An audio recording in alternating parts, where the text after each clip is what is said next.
Hello friends, psychology की पाठशाला में आज एक बहुत ही इंपॉर्टेंट टॉपिक हम पढ़ने वाले हैं। और ये क्यों इंपॉर्टेंट है? क्योंकि बहुत सारी कॉम्पिटिटिव एग्जाम्स में ये टॉपिक जरूर पूछा जाता है। और ये टॉपिक इसलिए भी इंपॉर्टेंट है कि पिछले जो वीडियो हमने बनाए हैं साइकोलॉजी के ऊपर, चाहे वो कॉन्शियस, सबकॉन्शियस, अनकॉन्शियस माइंड का हो, इड ईगो, सुपर ईगो का हो, चिंता के 3 प्रकार हो, रियल एंग्जाइटी, न्यूरोटिक एंग्जाइटी या मोरल एंग्जाइटी, ये तीनों ही टॉपिक सिगमंड फ्रायड की थ्योरी से रिलेटेड थे। और आज भी हम सिगमंड फ्रायड का एक बहुत ही इंपॉर्टेंट टॉपिक जो मैं बार बार कह रहा हूं वो लेने वाले हैं, और उस टॉपिक को कहा जाता है ईगो डिफेंस मैकेनिज्म। हम इसको पहले देखें कि फ्रायड ने 3 बातें कही थी। एक इड के बारे में बात कही थी, ईगो के बारे में, सुपर ईगो के बारे में। और हमें फ्रायड की थ्योरी से ये पता चलता है कि हमारा जो ईगो है वो हमारा कंट्रोलिंग पावर होना चाहिए, कि ईगो अगर बैलेंस्ड होगा, ईगो अगर सुदृढ़ होगा, ईगो ही हमारी सारी के सारी चीजों पर कंट्रोल करेगा, तो शायद हम ज्यादा बेहतर वर्क कर पाएंगे। क्यों? क्योंकि ईगो रियलिटी के प्रिंसिपल पर काम करता है, वास्तविकता के सिद्धांत पर काम करता है। लेकिन जब ईगो हर्ट होता है तो क्या करता है ईगो? ईगो जब हर्ट होता है तो हमारे पर्सनालिटी में कुछ ऐसी मैकेनिज्म होती है, ऐसी प्रोसेस होती है कि हम अपने ईगो को सेव करते हैं। क्यों सेव करते हैं? हमें कोई चीज क्यों बचानी पड़ती है? क्योंकि जो अगर वो चीज हर्ट हो गई, मतलब कि अगर ईगो को आपने और मैंने नहीं बचाया, नहीं सेव किया, नहीं डिफेंड किया, तो हो सकता है मेरी और आपकी पर्सनालिटी में कोई दिक्कत शुरू हो जाए। कोई दिक्कत का मतलब क्या है? असामान्य व्यवहार शुरू हो जाए, कोई कॉन्फ्लिक्ट शुरू हो जाए, कोई एंग्जाइटी आ जाए, या कोई स्ट्रेस का लेवल बढ़ जाए। इसलिए अपने ईगो को डिफेंड करना बड़ा जरूरी है। और अपने ईगो को जिस प्रोसेस से डिफेंस किया जाता है उस प्रोसेस को कहा जाता है ईगो डिफेंस मैकेनिज्म। किसने दिया था? ईगो डिफेंस मैकेनिज्म का जो कॉन्सेप्ट दिया था वो दिया था सिगमंड फ्रायड ने। और ईगो डिफेंस मैकेनिज्म बहुत सारी हैं, मतलब 12 to 15 ईगो डिफेंस मैकेनिज्म है। हम सारी के सारी आज डिस्कस नहीं कर रहे हैं, लेकिन कॉन्सेप्ट जो दिया था वो दिया था सिगमंड फ्रायड ने, और उसकी जो पूरी लिस्ट को लंबा किया, मतलब कि और बहुत सारी टाइप्स को, डिफेंस मैकेनिज्म की टाइप्स को बताया, वो बताया था अन्ना फ्रायड। अन्ना फ्रायड कौन थी? सिगमंड फ्रायड की बेटी थी। इन्होंने इस पूरे डिफेंस मैकेनिज्म को एलोबरेट किया, बहुत डिटेल्ड एक्सप्लेनेशन दी। अब प्रश्न ये उठता है कि साहब ईगो डिफेंस मैकेनिज्म होती क्या है? देखिए, मैंने अभी कहा कि जब आपका ईगो हर्ट होता है, आप ईगो को सेव करते हैं। मतलब कि आप क्रिकेट आपने देखा है, आप कभी कभी अपने आप को सेव करते हैं, प्लेट करते हैं, तो कहीं क्या हो रहा है कि आपने अपने आप को बचाया है। अब बस वही बचाने की प्रक्रिया हमें ईगो के लिए करनी है। और ईगो को अगर आपने बचा दिया तो मतलब कि आपकी पर्सनालिटी को आपने बचा लिया। तो ईगो को बचाने की प्रक्रिया में क्या होता है? कुछ प्रक्रिया ऐसी होती है जो हम कॉन्शियस लेवल पर करते हैं, और कुछ प्रक्रियाएं ऐसी होती है जो हम अनकॉन्शियस लेवल पर करते हैं। इसका मतलब हुआ कि डिफेंस मैकेनिज्म कॉन्शियस और सबकॉन्शियस या अनकॉन्शियस, आप दोनों ही तीनों लेवल मान सकते हैं कि डिफेंस मैकेनिज्म मन के तीनों स्तर पर काम करती है। कुछ लोग कहते हैं कि साहब डिफेंस मैकेनिज्म अनकॉन्शियस के लेवल पर काम करती है, लेकिन मैं आपको प्रूव करूंगा कि डिफेंस मैकेनिज्म कॉन्शियस लेवल पर भी काम करती है। क्योंकि आप क्या करते हो? कॉन्शियसली कुछ ऐसी मैकेनिज्म यूज करते हो। मतलब कि कॉन्शियसली का मतलब क्या है? जानबूझकर आप कुछ ऐसी डिफेंस मैकेनिज्म यूज करते हैं जिससे कि आपकी जो एंग्जाइटी दूर हो जाए, आपका जो कॉन्फ्लिक्ट है वो दूर हो जाए, या आपके सामने जो प्रॉब्लम आई है जिससे आपका ईगो हर्ट हो रहा है वो ईगो हर्ट होना दूर हो जाए। सिंपल सी बात करते हैं कि ईगो डिफेंस मैकेनिज्म क्या होती है। तो ego defence mechanism are conscious and subconscious process. मैं फिर रिपीट कर रहा हूं, ego defence mechanism are conscious and subconscious process that eliminate the level of stress और एंग्जाइटी, या हम कहें कि reduce the level of stress और एंग्जाइटी। कि चेतन अचेतन प्रक्रिया है ईगो डिफेंस मैकेनिज्म, जो कि हमारे स्ट्रेस को लेवल को खत्म कर देती है, चिंता को खत्म कर देती है, या उसके स्तर को, मतलब कि चिंता के स्तर को कम कर देती है या स्ट्रेस के स्तर को कम कर देती है। इसे कहते हैं ईगो डिफेंस मैकेनिज्म।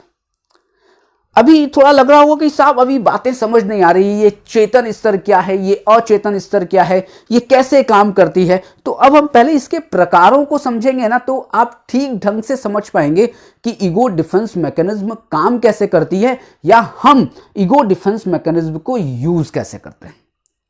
लेकिन उसके पहले एक इंपॉर्टेंट बात और है कि यदि ईगो डिफेंस मैकेनिज्म आपके द्वारा या मेरे द्वारा बहुत ज्यादा यूज की गई, मतलब कि आप अपने ईगो को हर्ट होने से बचाने के लिए हमेशा ईगो डिफेंस मैकेनिज्म यूज कर रहे हैं, कि जब भी ईगो हर्ट हुआ डिफेंस मैकेनिज्म, जब भी ईगो हर्ट हुआ डिफेंस मैकेनिज्म आपने यूज कर ली।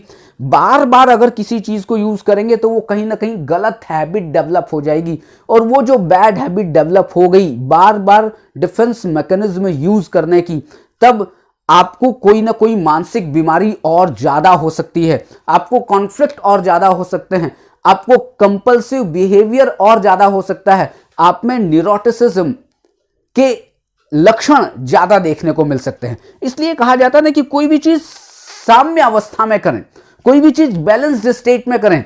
ईगो को बचाने के लिए आप कर रहे हैं जो डिफेंस मैकेनिज्म, उसको यूज करें, लेकिन आदर्श स्तर में बहुत ज्यादा डिफेंस मैकेनिज्म यूज ना करें। क्यों बहुत ज्यादा डिफेंस मैकेनिज्म क्यों यूज ना करें? एक तो मैंने पहला कारण बताया कि साहब बीमार हो जाएंगे, बीमार मतलब मानसिक रूप से बीमार हो जाएंगे। और दूसरा ये कि ईगो डिफेंस मैकेनिज्म कब यूज कर रहे हैं? हम ईगो डिफेंस मैकेनिज्म में हम जो वास्तविकता है, जो रियलिटी है, उसको विकृत कर रहे हैं, उसको विकृत कर रहे हैं, उसको खराब कर रहे हैं। क्योंकि वास्तविकता है वो आपको स्वीकार करनी चाहिए, लेकिन आप उसको स्वीकार नहीं कर रहे हैं। आप अपने ईगो को बचाने के लिए कुछ एक नई मैकेनिज्म, नई प्रोसेस को यूज कर रहे हैं, इसलिए आप वास्तविकता को खराब कर रहे हैं, वास्तविकता को डिस्टॉर्टेड कर रहे हैं। कैसे वास्तविकता डिस्टॉर्टेड होती है? अब एक एग्जांपल लें कि मान लिया मैं साइकोलॉजी का आपका टीचर हूं और आपकी साइकोलॉजी की एग्जाम मई महीने में होने वाली है, और आप मई महीने में जो होने वाली एग्जाम है उसमें आप साइकोलॉजी में फेल हो गए। अब फेल हुए तो क्या है, आपका ईगो हर्ट होगा, अरे मैं फेल हो गया, लोग मुझे क्या कहेंगे। और लोग कहेंगे भी, क्यों कहेंगे कि साहब साइकोलॉजी तो इतना आसान सब्जेक्ट है, तू फेल हो गया, तू फेल हो गई, तू पढ़ता नहीं था। अब आपका ईगो हर्ट हुआ। ईगो हर्ट हुआ तो आपने क्या किया?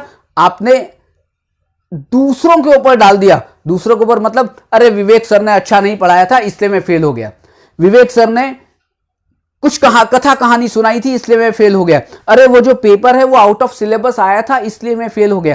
क्या हुआ? वास्तविकता ये थी कि आपने पढ़ाई नहीं की इसलिए आप फेल हो गए, लेकिन आपने वास्तविकता को नहीं माना। आपने विवेक सर के ऊपर डाल दिया, आपने पेपर आउट हो गया इसके ऊपर डाल दिया, मतलब आपने और कुछ कर दिया। अब आप, इसलिए मैं कह रहा था कि डिफेंस मैकेनिज्म में डिफेंस मैकेनिज्म को जब भी हम यूज करते हैं तो क्या करते हैं? हम रियलिटी को विकृत करते हैं, क्योंकि वास्तविकता को हम स्वीकार नहीं कर रहे हैं, इसलिए डिफेंस मैकेनिज्म हम लोगों के द्वारा यूज की जाती है। तो कितने प्रकार हो सकते हैं? मैंने अभी कहा कि 12 से 15 प्रकार हो सकते हैं, लेकिन आज हम बेसिकली 3 प्रकारों की चर्चा करेंगे, क्योंकि वीडियो हमारा लंबा हो जाएगा। फिर बाद का एक और डिफेंस मैकेनिज्म पर वीडियो बनाया जाएगा जिसमें और दूसरे प्रकारों की हम चर्चा करेंगे। सबसे पहला एक डिफेंस मैकेनिज्म होती है जिसे कहते हैं रिप्रेशन। रिप्रेशन, और रिप्रेशन को कहा जाता है शमन।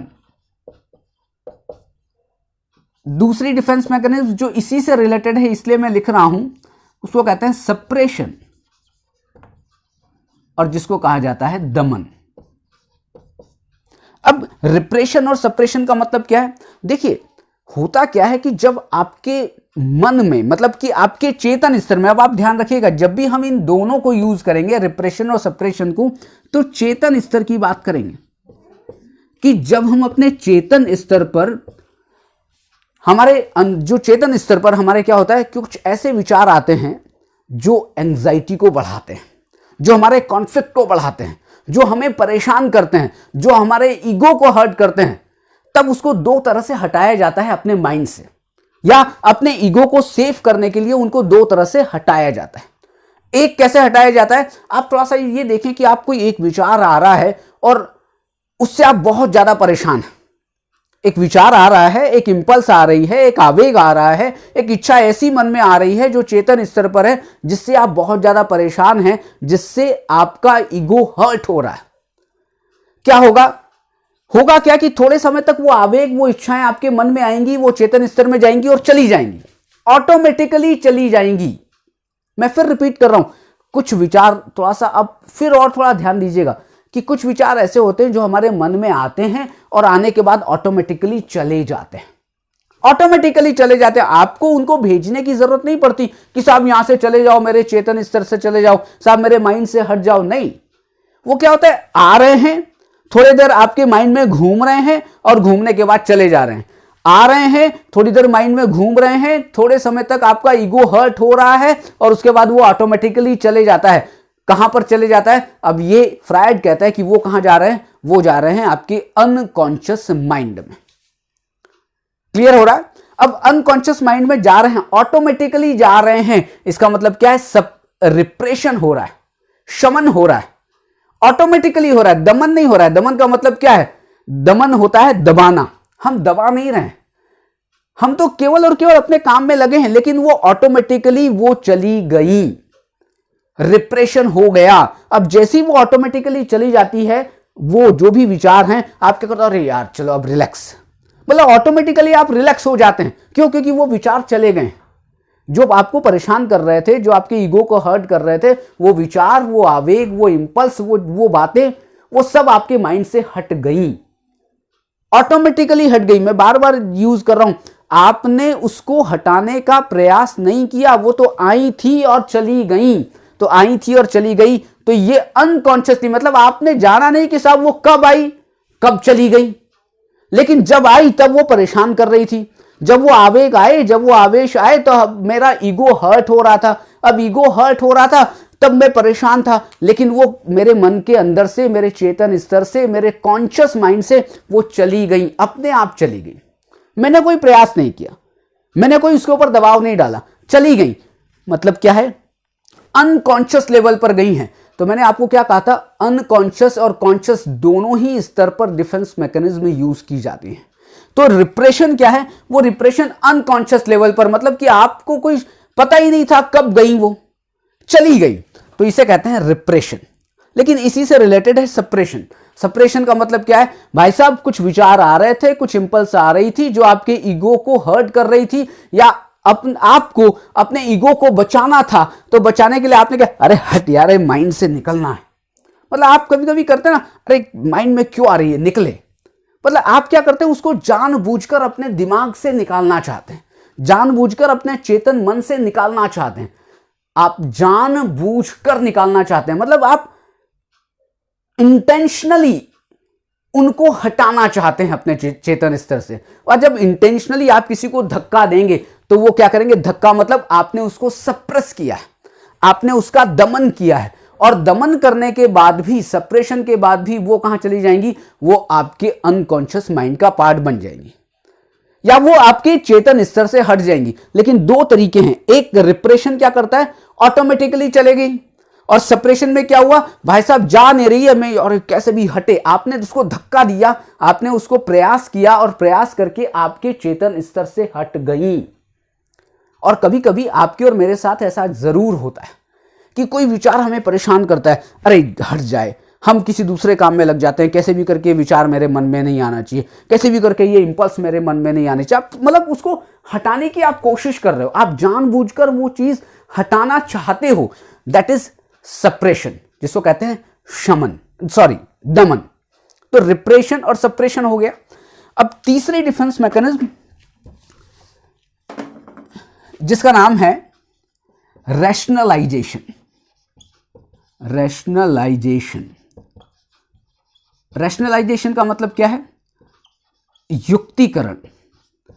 अब ये डिफेंस मैकेनिज्म क्या हो रहा है, अब आपके अंदर देखिए, बार बार जब भी डिफेंस मैकेनिज्म का मतलब है कि आपके ईगो को हर्ट होने से आप बचा रहे हो, चिंता उत्पन्न हो रही है, चिंता को कम कर रहे हो, स्ट्रेस उत्पन्न हो रहा है, उस स्ट्रेस को कम कर रहे हो, इसीलिए आप डिफेंस मैकेनिज्म यूज कर रहे हो।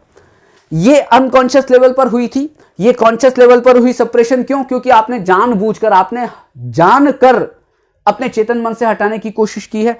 और अब रैशनलाइजेशन की बात करते हैं। अब रैशनलाइजेशन में क्या है, ये लॉजिक पर काम करती है, ये कोई ना कोई रीजन पर काम करती है। अब रीजन कैसा? यहां पर क्या है कि हम कभी कभी हमारे सामने ऐसी परिस्थिति आती है कि हमारा ईगो हर्ट हुआ, और ईगो हर्ट होने के बाद हम लॉजिक से कहीं ना कोई ऐसा लॉजिक लगाते हैं, कोई ऐसी युक्ति लगाते हैं, कोई ऐसा रीजन लगाते हैं कि हम उस तनाव को कम करना चाहते हैं। आप सीधे एग्जाम्पल से समझें।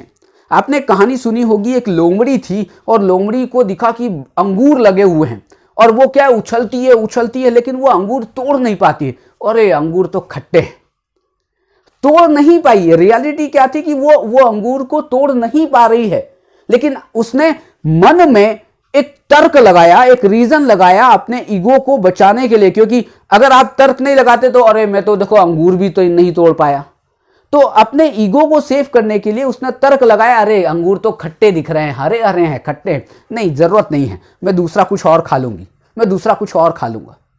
दूसरा अगर और एग्जाम्पल आप लें कि आप कुछ जो देखिए, यहां पर गरीब और अमीर की मैं बात नहीं कर रहा हूं, लेकिन मैं एक एग्जाम्पल को केवल देने की कोशिश कर रहा हूं कि कभी कभी कुछ लोग ऐसे होते हैं जिनके पास, जो गरीब होते हैं।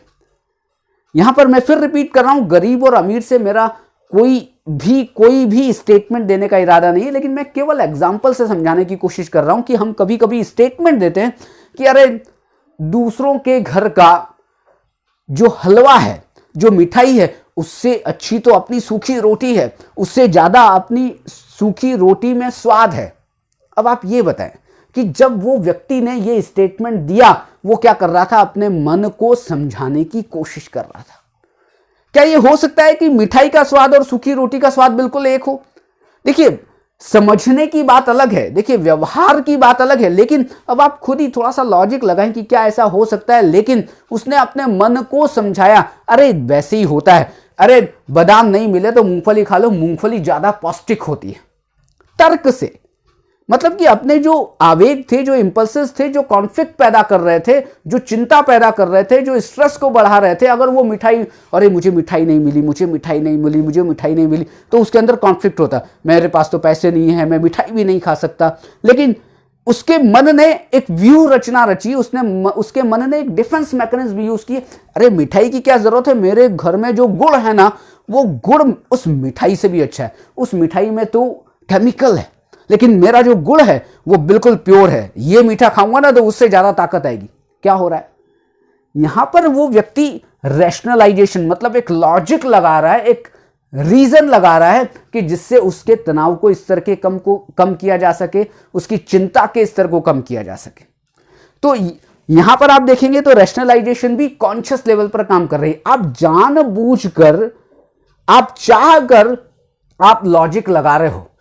रिप्रेशन में अनकॉन्शियसली, अनजाने में चीजें हो रही थी, सप्रेशन में आप जानबूझकर उसको दबा रहे थे, रैशनलाइजेशन में आप जानबूझकर एक नया लॉजिक लगा रहे हैं कि उस लॉजिक के लगाने से आपका तनाव स्तर कम हो जाए और आपका जो ईगो है वो बिल्कुल सेफ हो जाए, अरे अब कुछ नहीं है, बढ़िया है।